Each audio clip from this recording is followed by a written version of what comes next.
మనం బతికినాం. మనకున్నటువంటి bad time, దరిద్రమైన టైం అంటే అదే. సో కాబట్టి ఆ రోజు తెలుసు మనకు కాన్స్టిట్యున్సీలు రాష్ట్రం ఎంత నాశనం అయిపోయిందో, ఎంత అలాకొత్త అయిపోయిందో. ఎవరైనా కంపెనీస్ అవ్వాలన్నా భయపడేవాళ్ళు, కాలేజీ పెట్టాలన్నా భయపడేవాళ్ళు. ఒక డెవలప్మెంట్స్ లేదు, రోడ్లు లేవు, కాలువలు లేవు, వీధి దీపాలు లేవు, ఏమీ లేవు. మహిళలు చూస్తే ఎక్కడ చూసినా గలాట్లు, మటన్లు, ఇంకా అన్ని మానవంతు ఇవే జరిగేటివి. కానీ మన ప్రభుత్వం వచ్చిన తర్వాత 16 నెలల్లో మహిళలు కావచ్చు, యువత కావచ్చు, ప్రశాంతంగా ఇంట్లో గుండె చేసుకొని నిద్రపోతున్నారు. మాకు మా సీఎం చంద్రబాబు నాయుడు ఉన్నారు, మా లోకేష్ నాయుడు ఉన్నారు, మాకేమీ కాదు, మా రాష్ట్రం బాగుంటాయని ఒక నమ్మకాన్ని కల్పించిన వ్యక్తి ఒక చంద్రబాబు నాయుడు గారు. ఈరోజు యువ నాయకుడు మానవ లోకేష్ గారు, చంద్రబాబు నాయుడు గారు మన రాష్ట్రం డెవలప్ కావాలని చెప్పేసి 75 సంవత్సరాల వయసులో కూడా ఈరోజు ముఖ్యమంత్రి చంద్రబాబు నాయుడు గారు మన రాష్ట్రం కోసం దేశాలు తిరుగుతూ అమెరికాకి వెళ్తున్నాడు, లండన్కి వెళ్తున్నాడు, ఆస్ట్రేలియాకి వెళ్తున్నారు. తీసుకువచ్చి కంపెనీస్ తీసుకురావాలా, ప్రతి ఒక్క కాన్స్టిట్యున్సీలో కూడా మనకు ఇండస్ట్రీస్ రావాలా. ఇండస్ట్రీస్ వస్తేనే ఎంప్లాయ్మెంట్ వస్తుంది, ఎంప్లాయ్మెంట్ వస్తేనే ఆ గ్రామాలన్నీ బాగుంటాయి. ఎప్పుడైతే మనకి ఎంప్లాయ్మెంట్ పెరుగుతుందో ఖచ్చితంగా ఎంప్లాయ్మెంట్తో పాటు ప్రతి ఇంట్లో కూడా ఒక ఇండస్ట్రియల్గా ఓనర్గా చేసే విధంగా ఈరోజు మన చంద్రబాబు నాయుడు రూపుదిద్దడం ఆనందకరం మనకి. అది ఈరోజు మీరు చూస్తున్నారు, గూడూరుని కూడా ఎస్సీజెడ్ చేయాలనేసి అని సుమారు ఇంకా రాబోయే రోజు 2000 ఎకరాలు కూడా నాకు తెలిసి ప్లాన్ చేస్తున్నారు ఈరోజు ఇక్కడ.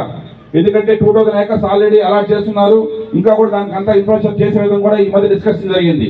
సో కాబట్టి మీరందరూ కూడా ఎప్పుడు తెలుగుదేశం పార్టీకి రుణపడి ఉండాలా. మీకు రాబోయే రోజు 2-3 నెలలు ఎలక్షన్స్ ఉన్నాయి. ఎలక్షన్స్లో కూడా ప్రతి వార్డులో కూడా మీ ప్రతి ఇంట్లో మీరు చేయాల్సిన తెలుగుదేశం కార్యకర్తలు ఈరోజు భారతదేశంలోనే హైయెస్ట్ సైనికులుగా ఉండే పార్టీ ఒక తెలుగుదేశం పార్టీ. లక్షల మంది కార్యకర్తల పార్టీ తెలుగుదేశం పార్టీ. తెలుగుదేశం కార్యకర్త ఎవరు కూడా ఏమి ఆశించరు. మాకు తెలుగుదేశంలో మెంబర్షిప్ కార్డు ఉంటే చాలు అని గర్వంగా కాలు ఎగరేసే పార్టీ తెలుగుదేశం పార్టీ ఈరోజు. అట్లాంటి తెలుగుదేశం పార్టీలో ఈరోజు రాబోయేటువంటి ఎలక్షన్లో ప్రతి ఇంట్లో కూడా తెలుగుదేశం జెండా ఎగరేసి 33 వార్డులో కూడా మీరు మంచి మెజార్టీ తెలుగుదేశం ఎన్డీఏ కూటమిని గెలిపించి మున్సిపాలిటీని తెలుగుదేశం చైర్మన్ గా మీరు చేస్తామని మనస్ఫూర్తిగా నేను భావిస్తున్నాను. అదేవిధంగా ఈరోజు పిల్లలు చెట్లు కార్యక్రమం చేశారు, చాలా ఆనందంగా ఉంది. ఎందుకంటే మనకి ఎప్పుడైతే మనకు గ్రీన్ డెవలప్ అవుతుందో మనకు చుట్టుపక్కల ప్రాంతం అంతా బాగుంటుంది. సో కాబట్టి చెట్లు కూడా ప్రతి ఒక్కరు కూడా ఇంటి దగ్గర చెట్టు నాటి వాళ్ళ చెట్టుకి వాళ్ళ పేరు పెట్టుకొని దాన్ని బాగా మీరు చూసుకోవాలని నేను మనస్ఫూర్తి చెప్తున్నాను. ఈరోజు మార్నింగ్ వచ్చిన తర్వాత వీధి దీపాలు ఓపెనింగ్ తర్వాత చెరువు తీసుకెళ్లారు. అక్కడ చూశాను, చాలా మంచి వాతావరణం. అట్లాంటి చెరువు డెవలప్ చేసి దానికి ఒక మంచి వాకింగ్ ట్రాక్ చేసి ఒక కూర్చోడానికి సీనియర్ సిటిజన్స్ కావచ్చు, మహిళలు కావచ్చు, యువత కావచ్చు, సాయంత్రం పూట కొంచెంసేపు కాలక్షేపం చేసేదానికి అది కరెక్ట్ ప్లేసు. దాన్ని కూడా నా వంతు సహాయంగా నేను దాన్ని మొత్తం కూడా డెవలప్ చేసే విధంగా ఎంతో కొంత నేను సహాయం చేస్తాను.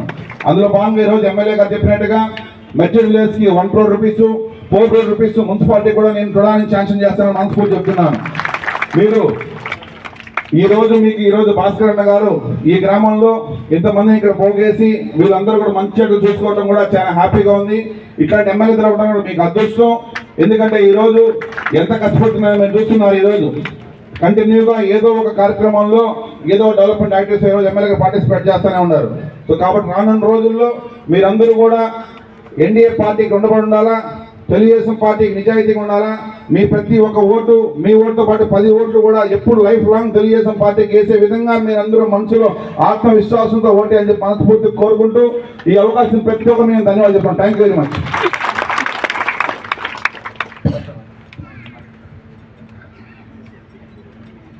ఈరోజు ఇక్కడ విచ్చేసినటువంటి తెలుగుదేశం పార్టీ నాయకులకు అందరికీ కూడా ధన్యవాదాలు.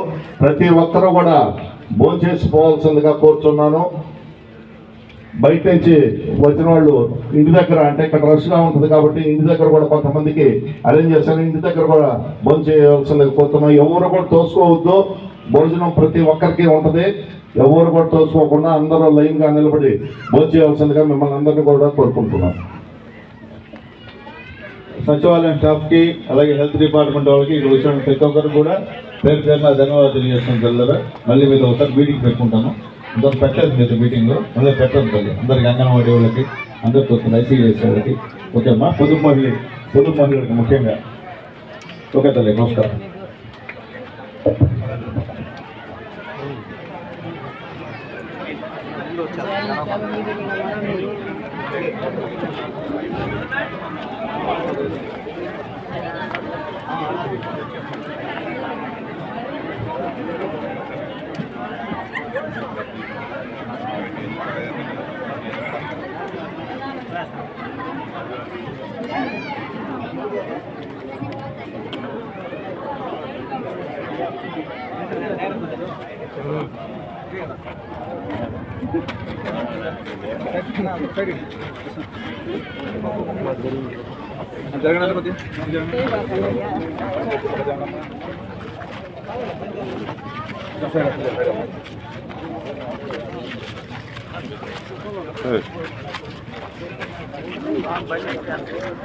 అయిపోయింది.